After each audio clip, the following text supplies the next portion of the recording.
În anul 2002, cu ajutorul unor sateliți de spionaj geodezic ce aparțin Pentagonului, a fost reperată în interiorul munților Bucegi o structură enigmatică ce este protejată de un baraj energetic semisferic. Inițial s-a crezut că este vorba despre o formațiune carstică mai ciudată, însă ceva le-a atras atenția în mod deosebit specialiștilor de la Pentagon. Este vorba chiar de barajul energetic semisferic ce protejează structura respectivă din Bucegi și care are aceeași formă și aceeași frecvență de vibrație cu o altă structură subpământeană foarte secretă, descoperită în apropiere de Irak, însă mai mică și nu atât de complexă ca cea din Bucegi. Se pare că la acea vreme, membrii CSAT au dorit să facă publică această descoperire și în acest sens a dorit punerea la dispoziția întregii lumi, dovezi, fotografii și alte elemente esențiale pentru clarificarea diferitelor aspecte legate de structura din interiorul muntelui. De asemenea, s-a dorit invitarea celor mai mari oameni de știință pentru efectuarea unor studii și cercetări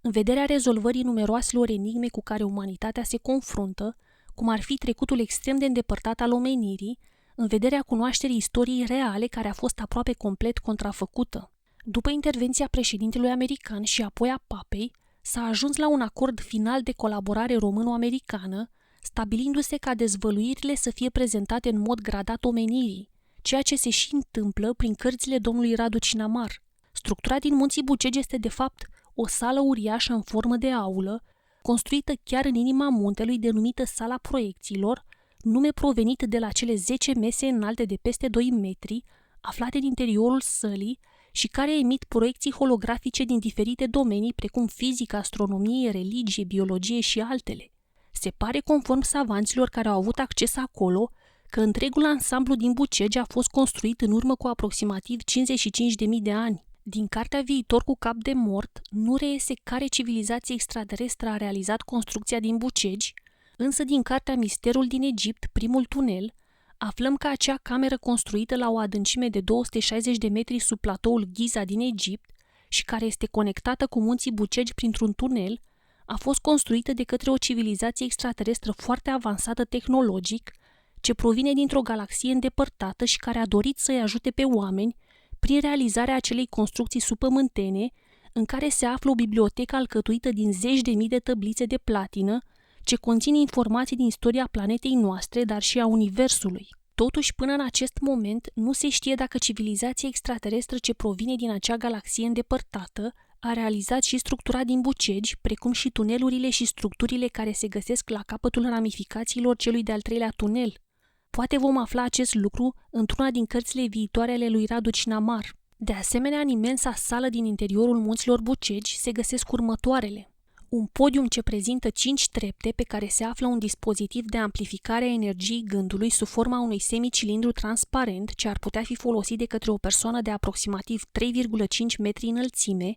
un tablou de comandă ce menține echilibrul energetic pentru zona tectonică în care se află România, niște dispozitive foarte înalte metalice din care ies în lateral ramificații de forme diferite și o amforă de 1/2 de metru ce conține aur monoatomic ce poate provoca un proces accelerat de întinerire, oferind posibilitatea persoanei ce consumă la anumite intervale de timp o cantitate bine determinată de pulbere să trăiască în același corp timp de mai multe mii de ani. Tot în aceeași sală, în apropierea amforei cu aur monoatomic, se găsește un dom care prin proiecție holografică prezintă secvențe din istoria omenirii, iar dincolo de acest dom, la 20 de metri distanță, se află deschiderile gigantice ale celor 3 tuneluri enigmatice din peretele muntelui. Primul tunel merge către un ansamblu subteran din Egipt, aflat între Sfinx și Marea Piramidă, tunelul din centru merge către interiorul Pământului, iar tunelul al treilea are corespondență cu o structură care se află în interiorul unui munte din Podișul Tibet, care este mai mică decât cea din Bucegi. Din acest tunel există ramificații secundare care conduc într-o zonă din subsolul Buzăului, o altă ramificație se îndreaptă și face conexiunea cu structura din subsolul Irakului lângă Bagdad, iar de la aceasta în continuare mai există o ramificație până în subsolul Podișului Gobi din Mongolia. Radu Cinamar prezintă cele 3 tuneluri în 3 cărți diferite. Misterul din Egipt, primul tunel, în interiorul Pământului, al doilea tunel, și Cristalul eteric, al treilea tunel. În prezentarea mea voi începe cu cel de-al treilea tunel, adică cel ce duce spre Tibet, ce apare descris în cartea Cristalul eteric, apoi voi continua cu celelalte 2 tuneluri, în ordinea inversă a apariției cărților în care sunt prezentate. Astfel, din cartea Cristalul Eteric, aflăm că acest tunel ce duce până în Tibet reprezintă cea mai directă cale de acces spre lume exterioare. La capătul tunelului, într-unul dintre masivurile tibetane, există o veritabilă piesă de lansare, atât în câmpul subtil al conștiinței, cât și în lumea fizică exterioară. Deoarece lucrurile sunt delicate la nivel diplomatic cu China, care și-a rezervat dreptul de a nu permite scurgerea de informații cu privire la acest obiectiv care se găsește pe teritoriul său și care este conectat cu munții Bucegi, Radu Cinamar nu poate oferi deocamdată prea multe amănunte despre locația exactă a acelei structuri și ce se află în interior. Deși în carte nu apare nicăieri menționat, părerea mea este că misteriosul masiv muntos din Tibet nu este altul decât Kailash sau Kailasa, deoarece este considerat sacru în 4 religii și este menționat în toate miturile și textele religioase din Asia. Este părerea mea personală, însă rămâne de văzut în cărțile viitoare ale lui Radu Cinamar dacă este sau nu vorba despre acest munte. De asemenea, una dintre ramurile secundare ale celui de-al 3-lea tunel ajunge în zona Buzăului, undeva sub munții Siriu, unde se află o structură subterană uimitoare care are un rol precis în acel punct. Deoarece această structură subterană reprezintă un mare interes strategic pentru România, precum și din rațiuni militare și de securitate, Radu Cinamar nu are permisiunea de a prezenta prea multe detalii cu privire la ce se află acolo. La fel rămâne să vedem în cărțile viitoare dacă se va reveni la această decizie și vom afla mai multe. Celelalte 2 ramificații care pornesc de la tunelul principal merg spre Podișul Gobi și spre Irak. Despre ramificația spre Podișul Gobi nu aflăm prea multe din carte, însă despre ramificația și camera ocultă din Irak ni se oferă mai multe informații interesante. Mai întâi aflăm că în fața fiecăruia dintre cele 3 tuneluri se află câte un tablou de comandă asemănător cu panoul mare de comandă amplasat central, însă de dimensiuni mai mici și de asemenea că fiecare tunel are particularitățile lui specifice. Pentru a putea fi explorat un astfel de tunel, trebuie activate anumite comenzi pe panoul de comandă ce se găsește în dreptul acestuia, care activează distorsiunea spațială de la intrarea tunelului. Din interiorul tunelurilor răzbate o lumină de culoare verde fosforescentă care uneori tinde spre culoarea turcoaz. În cazul tunelului spre Tibet, fiecare ramificație a sa conține o astfel de distorsiune spațială la mică distanță de pătrundere în ea. De asemenea, înaintea fiecărei distorsiuni se află mai multe cristale rombice colorate cam la 15 metri de la intrarea în distorsiune. Camera ocultă din Irak are o formă dreptunghiulară și este luminată într-o nuanță albastru deschis, fiind asemănătoare cu cea din Egipt, însă mai mică ca și dimensiuni, având 7,5 metri lungime și 6 metri pe lățime. Pereții camerei prezintă numeroase nișe de diferite adâncimi, realizate dintr-un material de culoare indigo fosforescent, care la atingere dă impresia de vătuit. Nișele au forma dreptunghiulară și sunt pline cu plăcuțe realizate dintr-un material transparent, posibil cristal. În cameră se găsesc mai puțin de 1000 de plăcuțe, adică mult mai puțin decât în camera ocultă din Egipt. Aceste plăcuțe de cristal au fost deja inventariate și urmează a fi decodificate pentru a se putea extrage informația de pe ele. În interiorul camerei se află un scaun special ce pare a fi turnat în podea și corespunde ca mărime și formă unei ființe umanoide de cel puțin 2,5 metri înălțime. Scaunul are un aspect modern și ergonomic, cu spătarul mult lăsat pe spate, într-un unghi de aproximativ 30 de grade față de orizontală. În partea din dreapta a scaunului se află o extensie laterală ca un bloc suplimentar de formă dreptunghiulară, cu o lățime de aproximativ 30 de centimetri, ce are în mijloc un loc gol, cu o structură destul de complexă pe pereții interiori. În acea extensie dreptunghiulară se află un cristal invizibil ce a putut fi observat doar cu ajutorul unui dispozitiv oferit de reprezentanții orașului Apelos din interiorul Pământului. Misteriosul cristal are o culoare albastră și se prezintă sub forma unui tetraedru cu vârful în jos, ce stă în levitație în zona de mijloc a cilindrului, într-un câmp generat de acel spațiu. Se pare că cilindrul împreună cu cristalul albastru din interior a fost adus la suprafață pentru a fi studiat de savanți. În partea de sus a scaunului ce corespunde locului în care se așează capul, există 2 benzi metalice semicirculare, iar o a treia este perpendiculară pe acestea, având la capătul inferior un mare cristal rotund, în dreptul frunții celui ce se așează în scaun. La picioare, aproximativ în zona gleznelor, se află o bandă lată de cristal sprijinită de câte un postament, care la bază are câteva semne luminate în albastru fosforescent. Acest scaun special de accesare a clișeelor akashice urmează să fie folosit, însă după ce se va realiza ajustarea poziției în scaun, astfel încât corpul unui om de statură normală așezat în acel scaun să fie cuplat la toate elementele necesare, la cap, la mâini și la picioare. Cel de-al doilea tunel, care pornește din camera proiecțiilor din Bucegi, prezintă două ramificații. Una dintre ramificații oferă posibilitatea ajungerii în orașul înțelepților din Shambhala, care se află în centrul planetei, însă în mod indirect. Mai exact, cei care trec prin cele două distorsiuni spațio-temporale, prima distorsiune pe tunelul principal și a doua pe ramificație, sosesc pe o insulă cu vegetație luxuriantă, aflată în planul eteric și care este localizată undeva la nord de Islanda. Conform cărții în interiorul Pământului al doilea tunel, această ramificație ajungea cândva în trecut până în centrul planetei unde se află orașul Shambhala, însă la un moment dat s-a întâmplat ceva ce nu a fost prevăzut nici chiar de constructorii tunelului. Mai exact, în urma unui cataclism teribil, structura spațio-temporală a fost alterată în această zonă a Pământului, iar tunelul a intrat în categoria așa numitelor efecte colaterale. Frecvențele de vibrație s-au modificat, însă cei din interiorul Pământului nu au vrut să rupă complet legătura pe această direcție care era foarte veche și importantă, așa că au generat insula cu vegetație bogată ca un avampost intermediar, care reprezintă o punte de trecere între planul fizic și planul eteric. Cei care ajung la această insulă prin tunel sunt așteptați sau întâmpinați de unul dintre gardienii Shambhalei, iar cei care sunt pregătiți spiritual pot ajunge în orașul înțelepților din centrul planetei. Din carte aflăm că Cezar Brad a realizat mai multe călătorii în interiorul Pământului prin acest tunel, atât cu echipe mixte româno-americane, cât și singur, mai ales după anul 2010.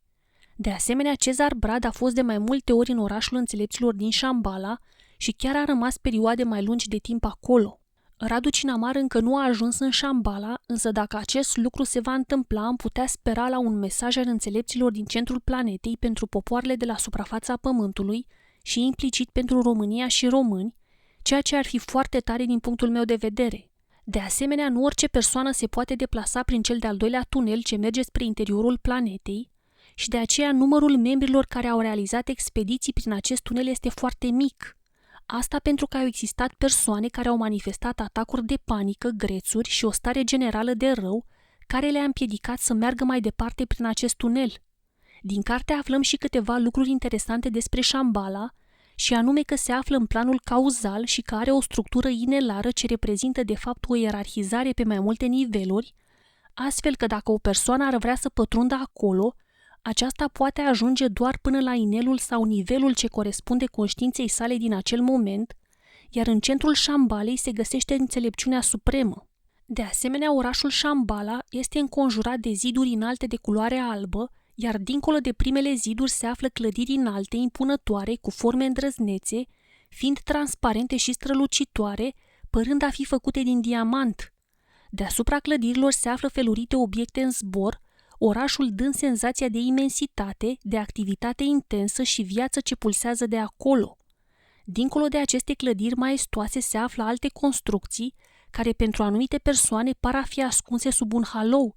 însă persoanele care au o conștiință mai elevată pot observa cu ușurință chiar și de la depărtare ce se află în interiorul acelui halou. Prin cea de-a doua ramificație a tunelului 2 se ajunge până la orașul Tomasis, care se găsește sub teritoriul țării noastre, mai exact sub orașul Constanța sau Tomis, cum era denumit în trecut, însă se află la o adâncime de aproximativ 1500 de kilometri, apropiindu-se mai mult de frecvența planului eteric. Cavitatea în care se află orașul Tomasis a fost populată de către strămoșii noștri daci în urmă cu mii de ani. La început aceasta a fost locuită de alte ființe provenite din așa zisa prima lume, care a urmat unui mare cataclism de la suprafața planetei. Odată cu pierderea războiului și intrarea romanilor pe teritoriul Daciei, preoții sacerdoți din vremurile de demult care slujeau într-o zonă din apropierea Tomisului și care vizitau uneori această cavitate, au decis ca o parte dintre daci să aibă acces în acel loc și să-și continue viața după aceleași valori de până atunci, deoarece au considerat că acestea erau prea importante și valoroase pentru a fi uitate. Locuitorii orașului Tomasis vorbesc o limbă asemănătoare cu latina și greaca veche și sunt descendenți direcți ai dacilor, însă pe o spirală ascendentă. În prezent, orașul are o populație de aproximativ 200.000 de locuitori, cei mai mulți dintre ei născându-se la suprafața pământului și doar un număr foarte mic acolo, explicația fiind că cei ce se nasc la suprafață au nevoie de influențele energetice ce provin de la astre, iar cei ce se nasc în orașul subteran nu mai au nevoie de aceste influențe pentru că se află la un nivel superior din punct de vedere spiritual. Modul lor de organizare este la fel ca pe vremea dacilor, adică există un sfat al bătrânilor sau un grup al înțelepților, iar cel care este cel mai înțelept conduce orașul. Se pare că la anumite intervale de timp, ei călătoresc la suprafață cu diferite misiuni. Ca și aspect, orașul seamănă cu orașele din Grecia antică, însă construcțiile sunt realizate cu tehnologie avansată. Locuitorii orașului Tomasi sunt mult mai evoluați decât noi spiritual și tehnologic, ei stăpânind deja foarte bine tainele antigravitației și având la îndemână dispozitive care funcționează cu această tehnologie. Se pare că odată cu pătrunderea romanilor în Dacia, populațiile din toate regiunile țării noastre s-au retras în interiorul pământului, creând astfel de orașe unde și-au continuat existența și evoluția în plan spiritual și tehnologic.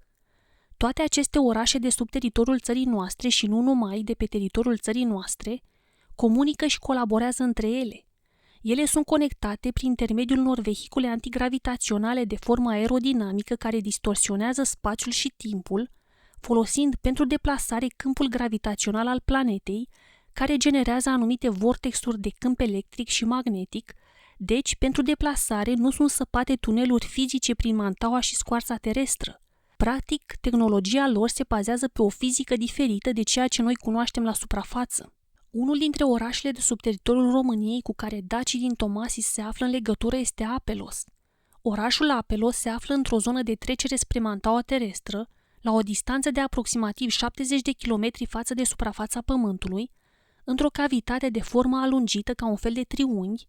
ce se întinde pe o mare suprafață sub teritoriul Transilvaniei, având limitele între orașele Sibiu, Oradea și Alba Iulia. Partea cea mai lată a cavității din interior fiind chiar în dreptul localității Roșia Montană Câmpeni. Popularea uriașei caverne din interior a avut loc cu multe mii de ani în urmă, oamenii care trăiau atunci la suprafață fiind ajutați de ființe extraterestre evoluate să populeze și să fondeze acea comunitate din interiorul Pământului, care în prezent este orașul Apelos, oraș în care toate construcțiile și clădirile sunt realizate dintr-un material transparent ca de cristal. Locuitorii orașului vorbesc aceeași limbă ca cea a locuitorilor din Tomasis și sunt tot din neamul dac, însă la un moment dat au fost hibridizați cu ADN extraterestru.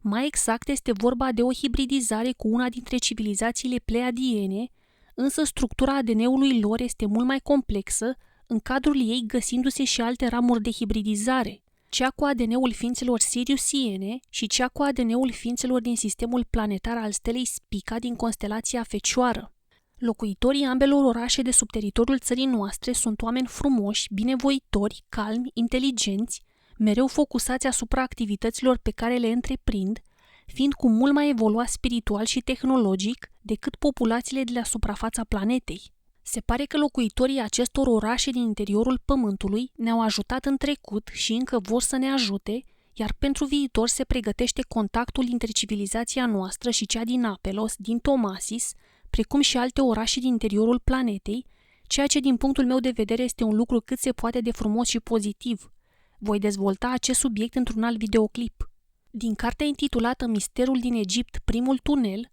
aflăm informații despre tunelul ce conectează sala proiecțiilor din Bucegi cu o cameră misterioasă din Egipt,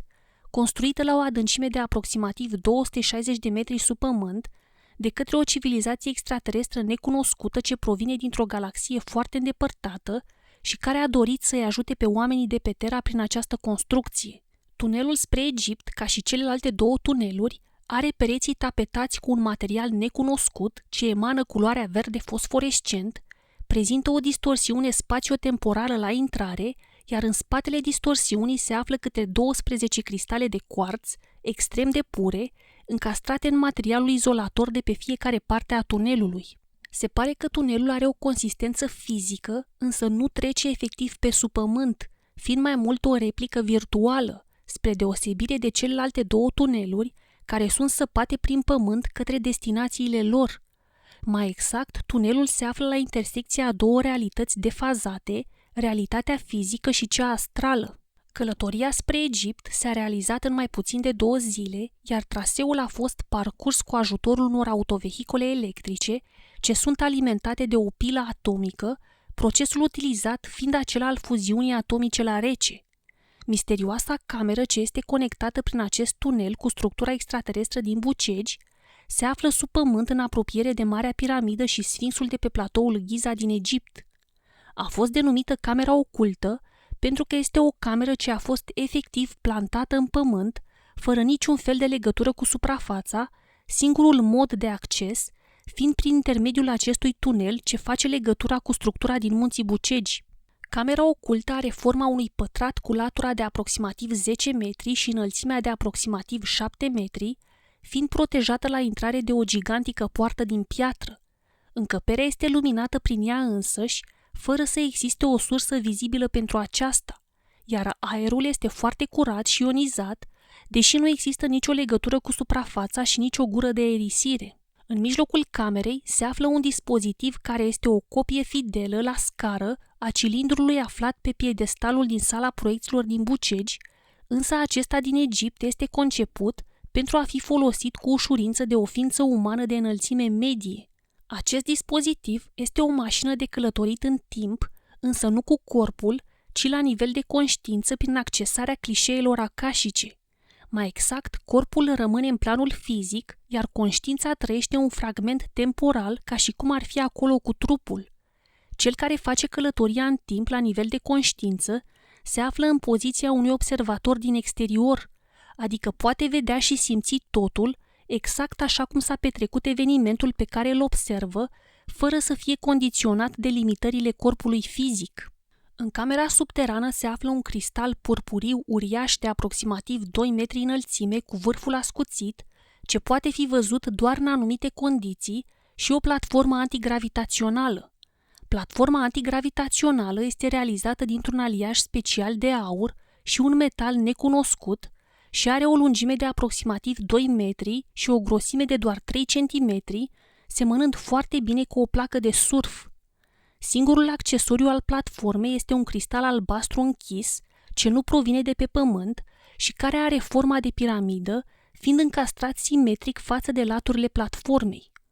Platforma poate fi pusă în mișcare doar dacă conștiința este focalizată asupra acestui cristal albastru. Peretele din partea dreaptă a camerei este acoperit cu o peliculă organică radioactivă, ce are la bază itriul și alte 4 elemente ce nu se găsesc pe planeta noastră. De asemenea, pe peretele din partea stângă se află un fel de ansamblu supraetajat ca o bibliotecă, cu multe rafturi, extinsă pe peretele din stânga și pe cel din spatele sălii. Pe aceste rafturi se găsesc 10.000 de plăcuțe realizate din platină, zirconiu și lantaniu, iar pe lângă acestea mai există un element ce nu apare în tabelul elementelor de pe Pământ. Aceste tăblițe conțin informații din diferite perioade ale istoriei planetei noastre, dar și a Universului. Ele seamănă cu o tabacheră argintie lucioasă cu latura cam de 12 cm, iar grosimea de aproximativ 7-8 mm. Rafturile sunt sculptate direct în roca zidului și foarte bine șlefuite, plăcuțele fiind așezate ordonat la o distanță ce nu depășește 1 centimetru unele de altele. Una dintre plăcuțe, în momentul în care a fost activată de Radu Cinamar, a prezentat sub forma unei holograme imagini cu o galaxie de formă neregulată în care din când în când apăreau explozii uriașe. Acele explozii erau de fapt supernove, iar acela era momentul în care acea galaxie își înceta existența, însă într-un mod violent, ca și cum ceva rău s-ar fi întâmplat acolo. Se pare că după descoperirea făcută în Egipt, s-a lucrat mai mulți ani de zile pentru a se pune la punct o tehnologie care să permită descărcarea informațiilor de pe tăblițele de platină găsite în acea cameră. Dacă la început informația de pe o tăbliță era descărcată în aproximativ 1 an, în acest moment, extragerea informației tot de pe o tăbliță durează ceva mai puțin de o lună de zile, iar acuratețea informațiilor extrase este de aproximativ 80%. Operațiunile de decodare și clasificare a tăblițelor se fac în România într-un laborator special destinat exclusiv pentru această sarcină, iar după decodare tăblițele urmează să fie duse înapoi pe rafturile din camera ocultă din Egipt. De asemenea, din cartea Misterul din Egipt, primul tunel, aflăm că Cezar Brad a utilizat mașina timpului din camera ocultă și astfel a putut vedea mai multe momente importante din perioada în care Isus se afla printre oameni. Se pare că multe dintre învățăturile oferite de Isus oamenilor au fost ocultate de-a lungul vremii sau au fost modificate în conformitate cu anumite interese care nu aveau nimic de a face cu spiritualitatea. A existat și un moment în care Cezar Brad s-a proiectat cu dispozitivul din Egipt lângă un grup de oameni care se aflau în jurul lui Isus. Se pare că Isus a simțit prezența lui Cezar și a ridicat privirea către el. În timp ce Isus a continuat să le vorbească oamenilor strânși în jurul lui, i-a spus lui Cezar Brad că este bine că se află acolo și că investigațiile lui viitoare vor crea un lanț complex de cauzalități succesive care îi va ajuta mult pe cei care vor avea puterea să înțeleagă.